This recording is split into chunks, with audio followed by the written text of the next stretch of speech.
everybody, and welcome to the Gospelology podcast, where we stem from Him. My name is Latrice Williams McKnight, and I'm so excited that you're joining us this evening here on the Gospelology podcast, where we bridge the gap between the miraculous powers of Jesus Christ and the marvelous world of science. So I am so excited tonight. We have a very special guest with us, and I am just so elated to have her with me this evening. We have with us Miss Carla McKinney, and I am so excited for her to be joining me this evening. Miss Carla McKinney is a chemist at the Naval Sea Systems, NAVSEA, and she works there as a chemist. And so we're so excited to have her with us tonight because she was also a former technical staff assistant in the physics department at the Community College of Rhode Island. And she also studied at Norfolk State University. Okay, where's that? Behold, the green and gold, all the Spartans out there. She studied science and engineering and material. She studied material science and engineering and also chemistry. So we are excited to have this chemist, this mother, this hairlock chemist. And so we're going to hear from her tonight as we discuss another chemist connection, as well as Black women in STEM. Ladies and gentlemen, welcome Miss Carla McKinney. Carla, thank you for joining me this evening. Thank you so much for having me. It is so good to see you, and so good to have you here representing so many Black women in STEM. And I am so godly proud of you, and you know why, and we'll probably get through that in the show. So I'm just so excited to have you here tonight, and that you can encourage some young women and even young men, especially African-American young people in our community, to go this route, and to help parents to help them to come beside their young people, to help them to build this gap between all of the things that we're dealing with here in society today. So thank you, Carla, again for joining me. I'm not going to hold you long. I'm just going to get straight to it. Are you ready? Okay, cool. Well, let's talk about this. Tell us, what do you do in your current position as a chemist, where you just can give us a little lab information there, as far as what you do, and break it down a little bit. And if talking about these things, was chemistry, or was being a chemist, always on your radar? And what made you choose chemistry, or did chemistry choose you? So tell us, do you think that the chemistry field chose you, or did you choose the chemistry field? Tell us a little bit about that. Did you always want to be a chemist when you were a little girl? Well, I did not. I didn't. Okay. I didn't really think about what I wanted to be until around middle school. Oh, So I think chemistry really chose me there. But currently, I'm a chemist for the Navy. So I perform basic laboratory um, practices. Just imagine yourself in a chemistry class lab room, and that's me. Put me there. So basic maintenance of equipment, um, analyzing samples, um, process improvement, operating the equipment. So just imagine yourself in a laboratory classroom, and it looks the same. wow. Um, Eighth grade, I did want to be an orthodontist. I had a fascination with braces for some reason and teeth. So, but high school developed my love for chemistry. It Mm. just happened that sitting in other classes didn't move me. It didn't entertain me. It was more effort in other classes, such as the history or English. It didn't interest me really. But the chemistry and the physics and the math classes were what made my heart beat. I really enjoyed those courses. So just have not having to spend as much energy and effort in the chemistry courses and math courses as I did with the history. I didn't get bored as much. I didn't get bored at all, actually. So I think that developed my love for chemistry, and um, developed my, uh, I guess, my zest for it. So to this day, I Wow. do like. But so I think chemistry did choose me in that sense. It was the science that I did enjoy the most out of the physics or biology, um, regular science classes. I did enjoy chemistry most. Wow. You said what I love that you said it made your heart skip a beat. It was like you were literally in love with chemistry and physics. I'm like, I love talking to my guests on these shows because you hear how the love they have for math or the love they have for chemistry or the love they have for physics. And some people are like, are you serious? But what I love, Carla, is that you're so open and honest with it, and you are really sharing with people how to connect with their passion. Because when you love something like that and it makes your heart skip a beat, that's something that you should literally pursue because you love it so much. And you did that, even at the age go in the eighth grade, knowing what you love, that was just such a blessing. Now, when you were in the eighth grade and you knew that you loved this so much, did you consult with a guidance counselor, or did you let your teacher know? Were you any type of extra credit person in your classroom where you helped the teacher after class? Could you just help that middle schooler who may be feeling that way? Because a lot of people, when they feel that way, especially in the eighth grade, they may think something is wrong with them. But there's nothing wrong with them. They're just going to become a great person like Carla. But just share with us a little bit about how did you deal with that? Being an eighth grader with that love for science. What did you do, and how should they stay on that road, or what should they do? Well, at that point in eighth grade, it wasn't in my mind to go to a guidance counselor. I didn't. um, I didn't think about going to a guidance counselor in the eighth grade. It wasn't something that I thought of, but I did know that I had to have good grades. Mm. So I just studied more. I made sure that I made more A's than B's, and that I did all of my work. And then if I had any questions, I would get clarification from my teachers.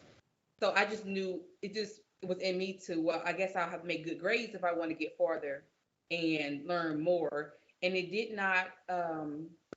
not get to, I didn't get to,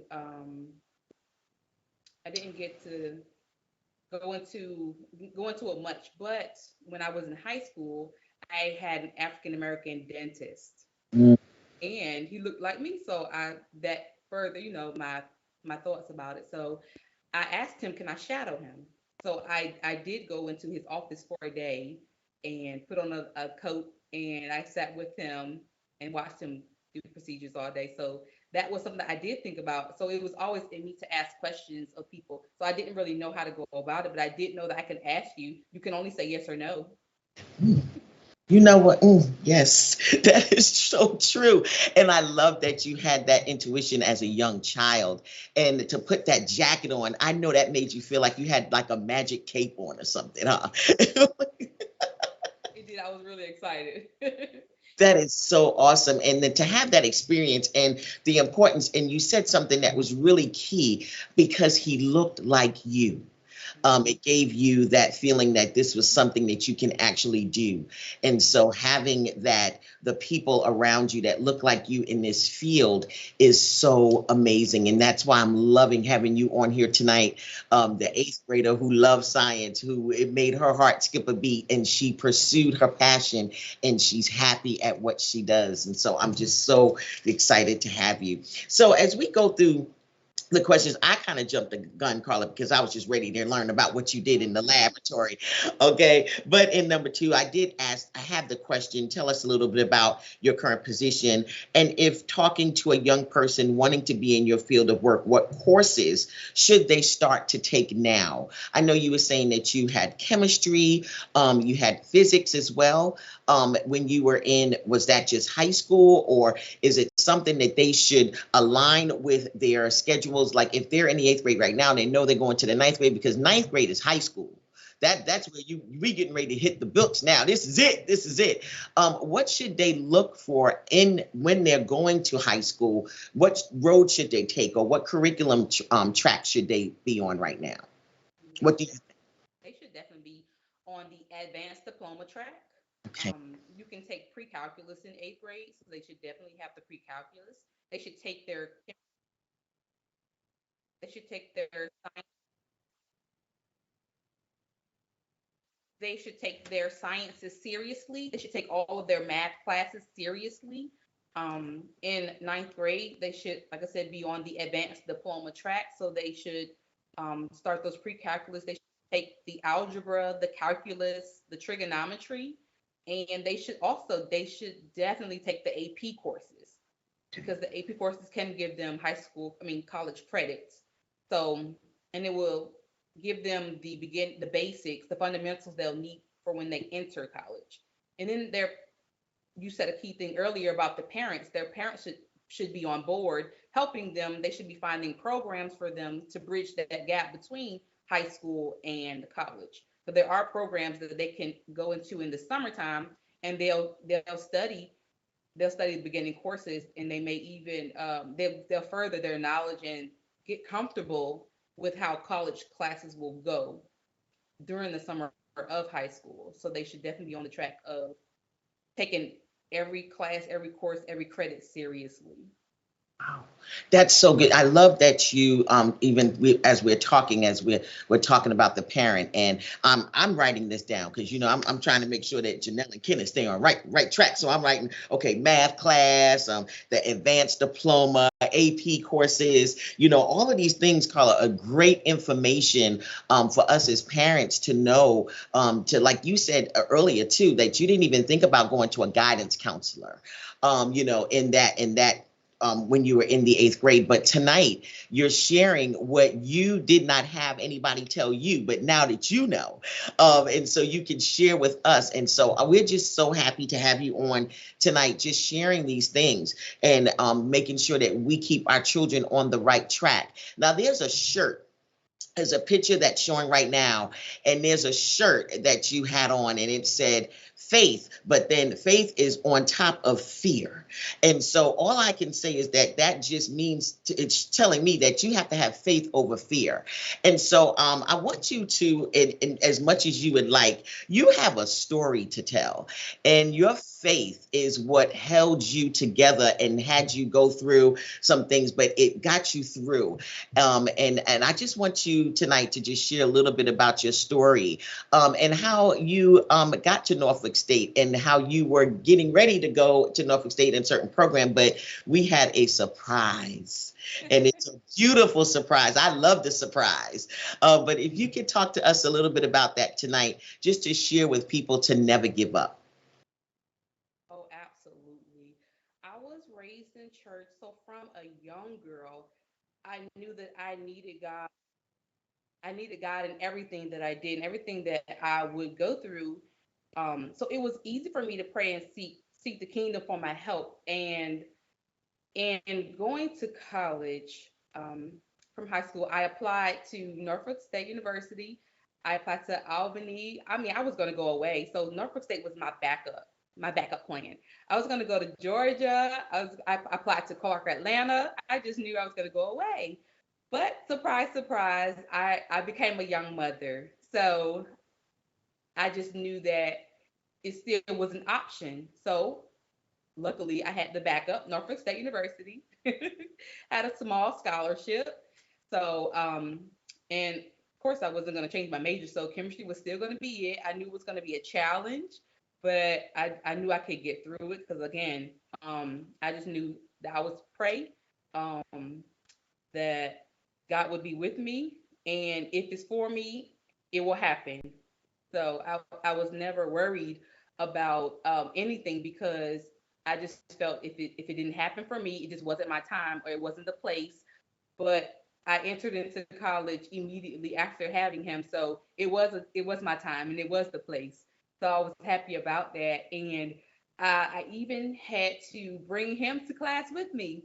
And I did get some strange looks, but luckily he was a very good baby, so he was very quiet. So I was able to bring him to classes sometime when I needed to, and he would sit there, and it was a blessing because he was a baby, but he would sit there. He wouldn't do anything. He would sit there And it amazed me. And I was like, this is crazy. I'm a baby. He's just sitting here.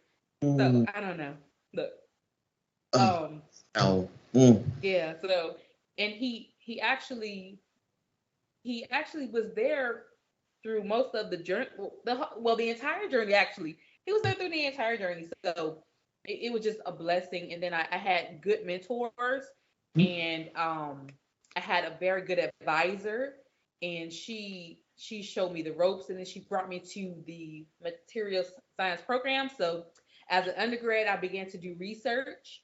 So I got into that program, and from there they just trained us to as a researcher. So we would do conferences, and I even was able to go to women of color and STEM conferences.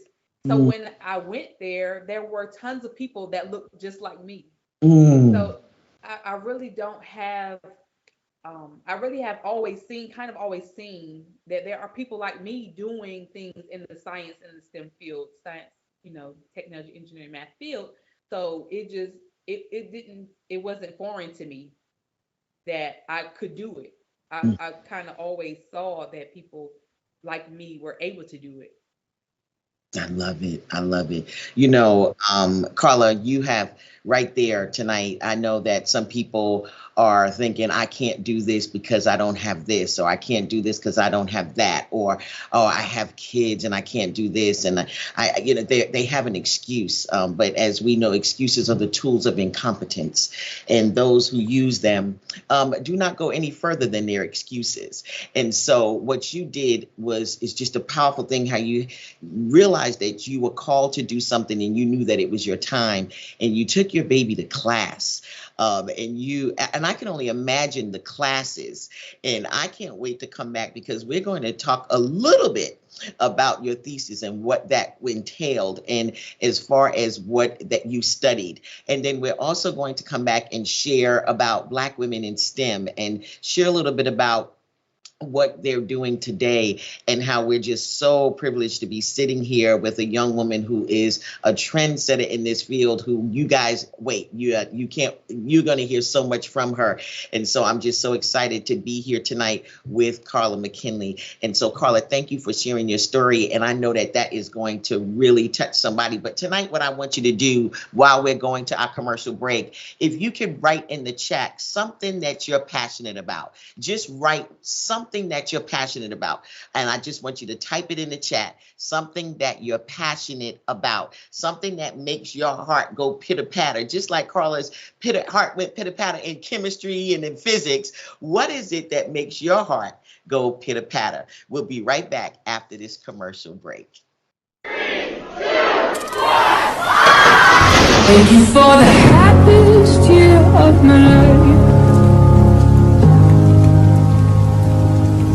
Thank you for the happiest year of my life.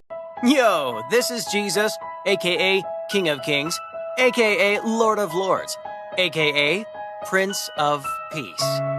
You get it.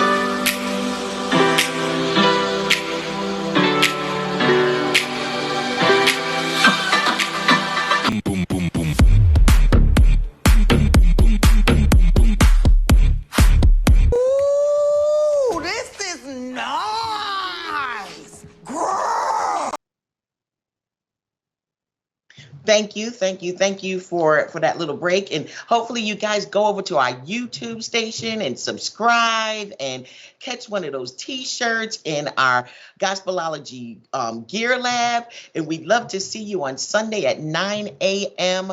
on the Now Network. We're going to talk about, somebody in the chat says it makes a difference for our youth to see people who look like them in STEM and other fields where minorities are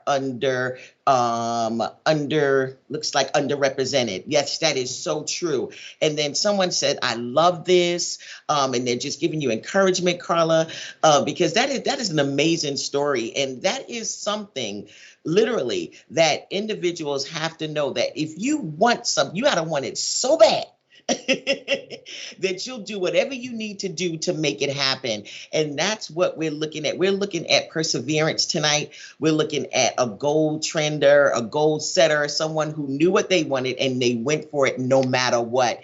And I can only imagine what Mr. T, I'm gonna call him Mr. T tonight, what Mr. T, his mind absorbed during those times while he was sitting in those classes, and what an amazing young man he is today. And so thank God for him. But Carla, I wanted to share some things tonight. We were talking about how it was so great how you had that support system, at Norfolk State, and how you had that support system even when you were going through what you went through, and how you had an advisor and things of that nature. And there is a doctor, and we're going to watch a little video. It's going to take about 3 minutes. I want everybody to really pay close attention to this, because there is a doctor that is in need of our help. And we are going to talk about Black women in STEM and some of the things that we need to do as individuals to help support these Black women in STEM. So let's go to our video right now. Dr. Hadia Nicole Green, founder of the Ora Lee Smith Cancer Research Foundation, physicist and epitome of Black girl magic. It's not sorcery, but science that catapulted Dr. Hadia Nicole Green to the top of her class at Alabama A&M.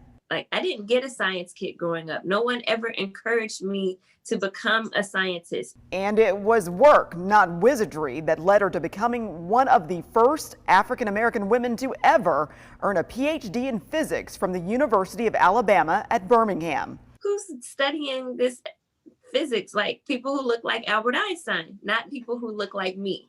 And so taking that and making it accessible is something I feel honored now that there are little girls dressing up like me for Black History Month. She has a long list of accomplishments, named one of Business Insider's top 30 under 40 in healthcare in 2019. Even honored on national television with the 2018 BET Her Cancer Advocate of the Year Award. Please welcome Dr. Hadia Nicole Green. Accomplishments fueled not by ambition, but by personal tragedy, changing the course of her life. My aunt announced that she had cancer and would rather die than experience the side effects of chemo and radiation. Not just a single devastating blow.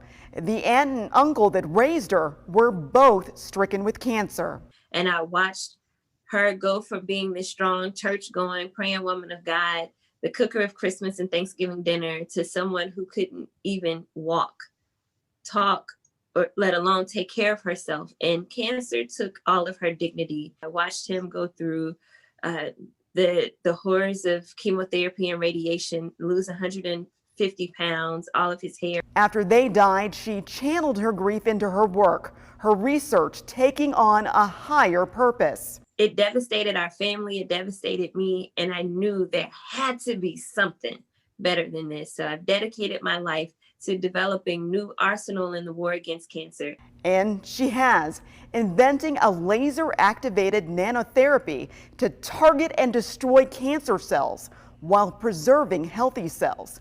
It's proven to eliminate tumors in lab mice in less than 2 weeks after a single 10-minute treatment, with no side effects. And the technology that I developed has a place, because there are still nearly 9 million people who die from cancer every year worldwide.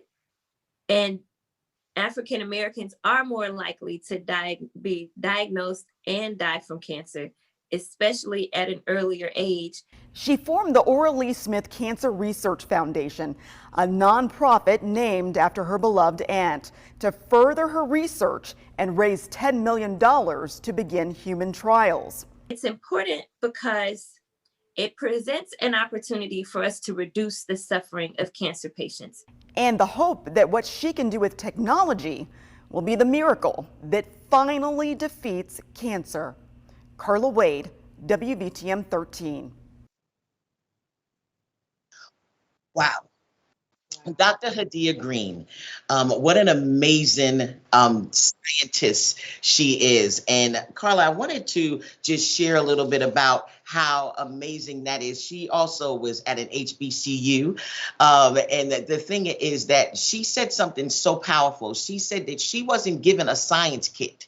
when she was a little girl, to do science activities because people didn't look like her who did science. They looked like Albert Einstein, or, they looked like Ben Frank. They just didn't look like her. But here she is on the brink of a cure for cancer.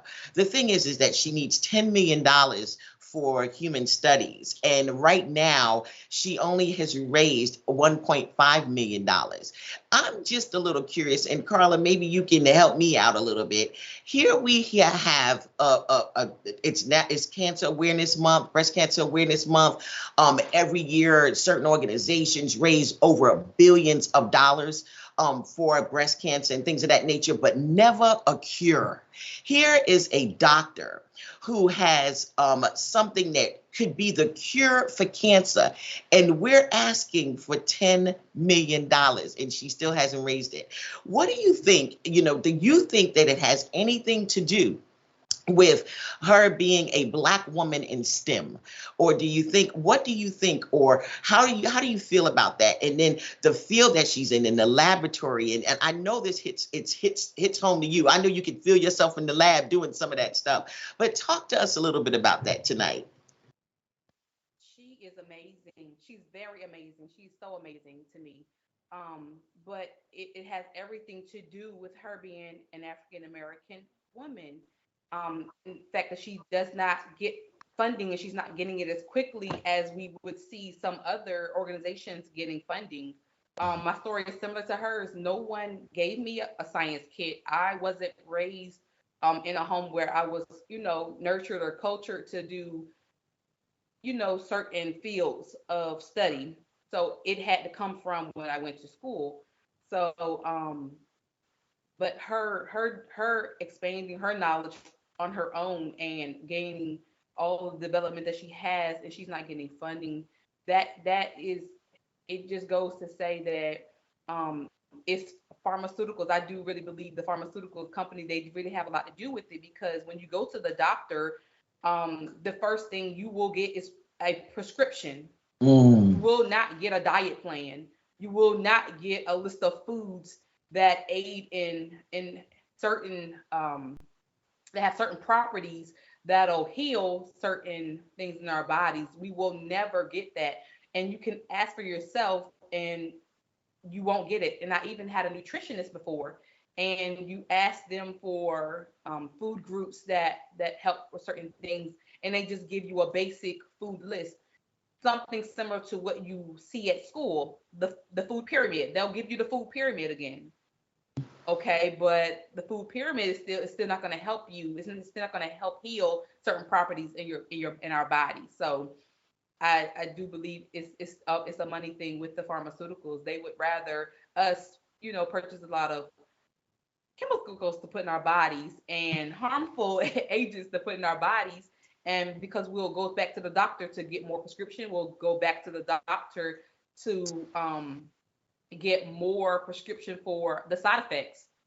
So again, when we go to the doctors, they're only treating side effects. They're not treating the actual disease and things. So awesome.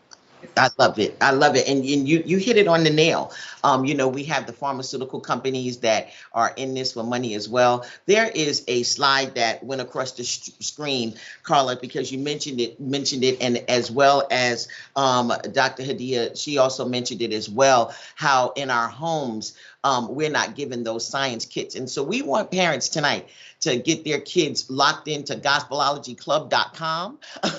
We want them to log in so that they could get that information that our organization and our business gives out to parents for free. It's a free newsletter that the kids can actually get all of these things during the week. But as this comes on, Black girls who talk about their studies with their families scored higher on the math NAEP. And so it's so important for us to share these things with our children at home: science, math, technology, engineering, all of these things, just, talking to them about their studies. 58% of our Black girls said that they talk to their parents about their studies only once a week. We have to do better. 58%. 58%. And so we as people in our individuals in our homes, we have to do better. At night, just taking that moment with our children, because we can do it on social media. We stay on social media, and we're concentrating on that. We need to take more time out with our children. And then us who may not have children, if we're aunties or cousins or godmommies, take that time with that special someone in your life, and spend that time with them in their work. Like Carla said, it's so important that we have those people around us that look like us, that can help build us up to really continue in our education and really connect with the world of STEM. And so if you would like to help Dr. Hadia and her organization out, you can go to oralee.org. That's ORALEE.org, where you can donate and we can actually get those human studies started. Here is a woman who has the cure for cancer. Carla, can you believe this? Can you believe this? Can you believe this? It's amazing. And she needs $10 million to start her human studies. And so if you would like to help her, again, it's oralee.org, ORALEE.org, and you can learn more about her organization. And so again, two, we have to remember that we have to encourage our kids and really get them, make sure that they are on the right track. Carla gave us some great tools about the advanced diplomas and the AP courses. Oh, Carla, thank you so much. It's amazing. You did amazing. You're doing amazing. So I want to talk to you about this and because this goes right along with what we're sharing tonight. How do you think the movie Hidden Figures changed the mindset of young queens and their interest in the STEM fields? Well, I really do believe it really opened a lot of our babies' minds about what they can do. I'm sure they never, like we discussed before, I'm sure they never even thought that they would see themselves in going to space, going to NASA.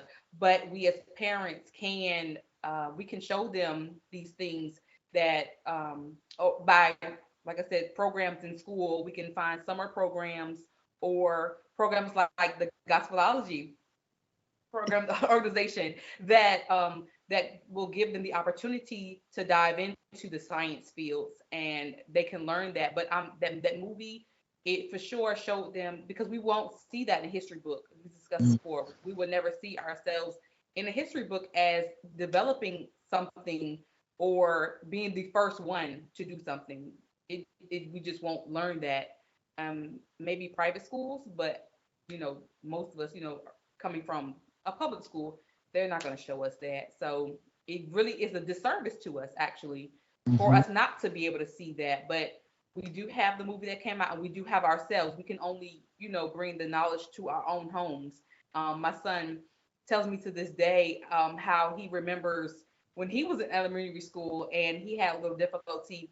I would have him up. It would be 12 o'clock or 1 o'clock because I wanted him to get it. So and ever since then, he doesn't really have any problems in school. He's an amazing student. He does really well in classes now. And from sitting in school with me, I'm sure he was able to absorb a whole lot of knowledge. So it's wonderful to see him thrive in school as he is doing now, and in sports and all that. But it's us. We have to be our own advocates. We have to be our children's advocates. That is so true. That is so true.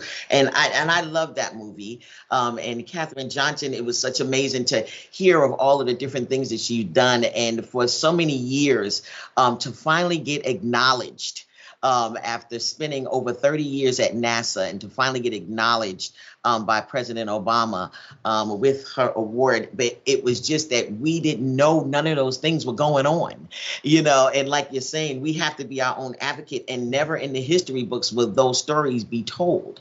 And so just to know and research and dig and to find out about so many amazing people that are in the STEM field and that have done so much and that are doing so much It's just a joy, and that's what this platform is all about. And we try to bring people that on the show that people may never even hear about, but you're going to hear about Carla McKinney. I'll tell you that right now. She is doing an amazing work, young woman, and I'm just so pleased to know her. I've known Carla for many, many, many, many years. Carla was one of my young people in our youth group over at First Baptist Church South Hill, and she was one of my kids, y'all. She was one of my kids, and so she can tell you a little bit about. Carla, tell us a little bit about your experience at a church that had a crazy youth pastor who would do some crazy things. But and how did that influence your life?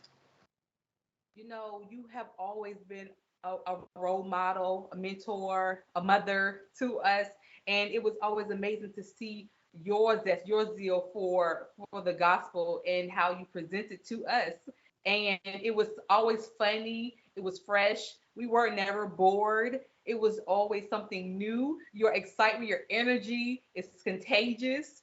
So we couldn't. You are another one that I saw that this way you speak so eloquently. The magic is Oh, thank you, Carla. black girl magic at its finest from a young age. Mm, thank you, thank you.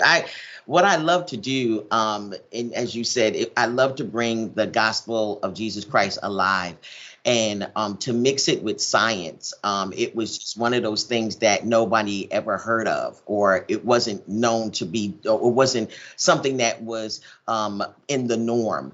But we had an amazing pastor who allowed it, and allowed my craziness. And I was so blessed to have amazing young people like you all who were great participants and were really engaged. But to see you all now grow, from Joshua last week as a mathematician to sitting here talking to you as a chemist, and some other guests that we will have that you guys will be surprised. But to see all of my babies grow up and stay in the STEM field, it's like it brings so much joy to my heart. And I try not to cry in these podcasts, and so I'm going to make it through this one tonight. But Carla, you mentioned earlier, because we talked about church, and how your faith, you had that faith over fear, how you knew God wanted you to do this, and how you knew if it was your time that God was going to make a way for you. You brought your child through the classroom, and look at you sit here today as a chemist with a master's degree. And I watched your thesis. I literally tuned in on Facebook Live and watched you with tears in my eyes defend yourself. And Carla, I was trying to understand the words that you were saying. Could you just give us the title of it and what it, not in detail, you don't have to go, but what was it that you had to prepare, and what was your thesis on? Well, I did computational studies. So all of my thesis was in research was based on the computer. It was interfaces and the Linux program and different software to build models. I worked with some silver cadmium alloys, and my thesis, um, I was able to present it many places. VCU, home at Norfolk State University. We won many awards for it. It was a fun thing. Many of the conferences that we attended did many presentations on it. So it was my dream come true. Really, it was my dream come true. But the whole time God was here. The challenge was real. The challenge was real. I will not kid you. The challenge was real. So there was many nights of crying and praying, and God, if you don't do it, it ain't gonna get done. Okay? I need you.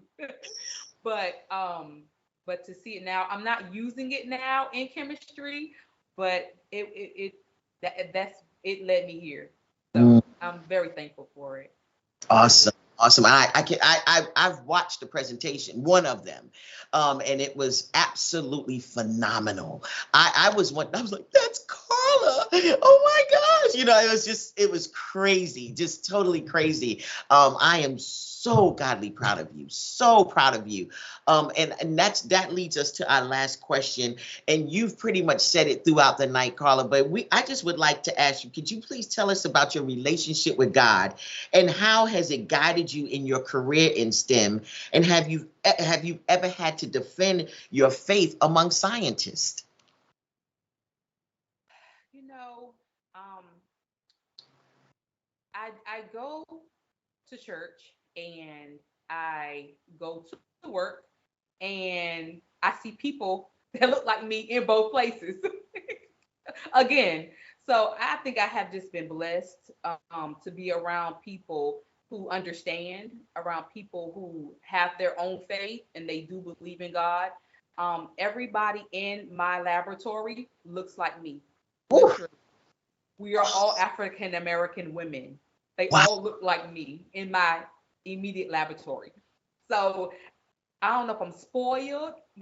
God's rays are shining on me, and I haven't felt the loneliness of me being the only one that looks like me and trying to find my place where I fit in. I haven't seen that. I thank God for it. I thank God for it. I already have enough going on. So I thank God for it. So we don't have to worry about defending ourselves even. We have a wonderful, wonderful supervisor, and she is an amazing African American woman. She is amazing. She's a mentor, and she comes from Norfolk State University. So it's amazing to work with her. I'm just overjoyed to be there. And again, so we all, Christian based, and we all have faith, and we we don't have to worry about defending, our faith against the sciences, because Mm. we all believe in God. So that is an amazing feeling. It's amazing to come to work every day, and we don't and not have to worry about those challenges. Like I said, we have enough going on as it is. So to add that to it would be detrimental. Wow, what a blessing to be in an area of that you guys are in and that you're all in the office. It sounds like y'all have hidden figures in the office. Sometimes instruments break down and we get right into it. Wow, wow, that is so awesome. Now, do you think that too, the reasoning maybe behind you not feeling the loneliness? Because, like I was saying in one of our guests last week, being that he was at a predominantly white institution, be graduating from a HBCU, do you think that that had a lot to do with it, where you were in that field, you had those people surrounding you, and then you go to now a place where they're also from Norfolk State University. Do you think that that had a lot to do with that as well? I think attending an HBCU had 100% everything to do with it, because you have people, like I said, that understand you, they understand the struggle, and if they see opportunities for you specifically, they'll bring them to you. So I was able to, like I said, go to different conferences. I was able to get different scholarships, award money, things, because people like me had my back. Mm. So going to a predominantly, white institution, you don't get that. You don't get that hospitality. You're not Mm. going to face that. And I do I do try to, instill that in my son as well, that, he can go, first of all, you can go wherever you want to go, because you can do whatever you want to do.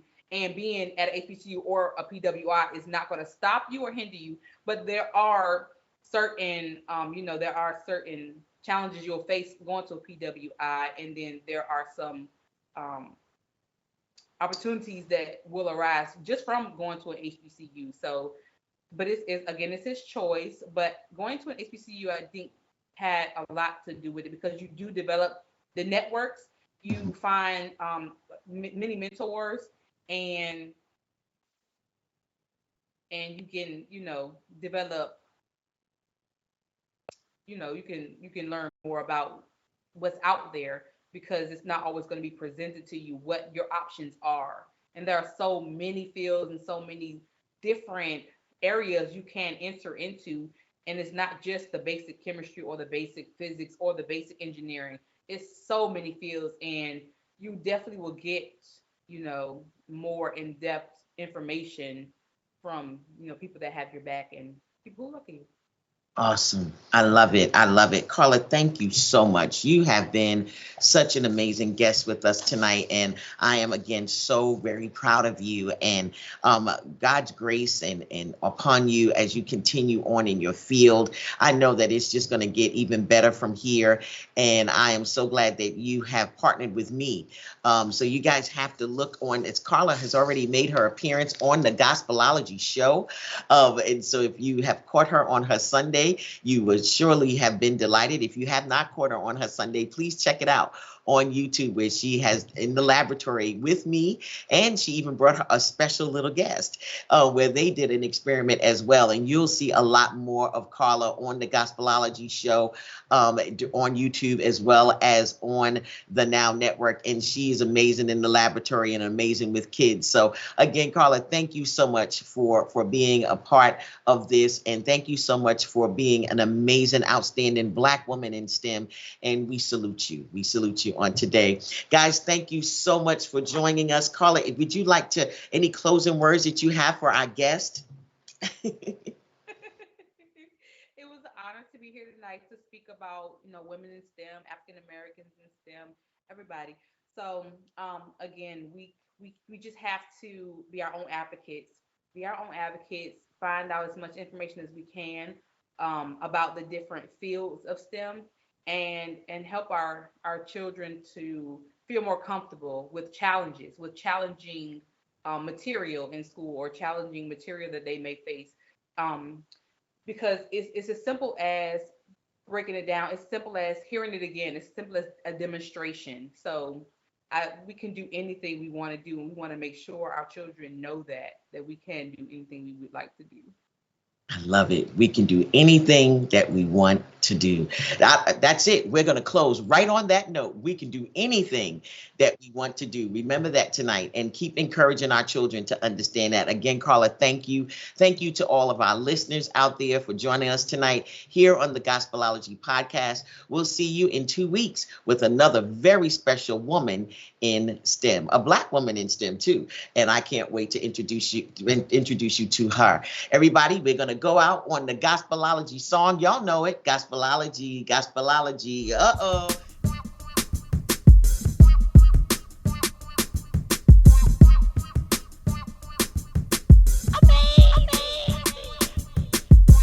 Gospelology, Gospelology, uh-oh. Gospelology, Gospelology, oh. Gospelology, Gospelology, uh-oh. Gospelology, Gospelology, oh. Gospelology, Gospelology, uh-oh. Gospelology, Gospelology, oh. Gospelology, Gospelology, uh-oh. Gospelology, Gospelology, oh. Jesus turned water into wine. It's amazing. Jesus even healed the blind. It's amazing. How all the planets are aligned. How all chemicals are designed. Teaching the gospel with a scientific twist. All of his miracles are magnificent. Teaching the gospel with a scientific twist. All of his miracles are magnificent. Oh, Gospelology, Gospel.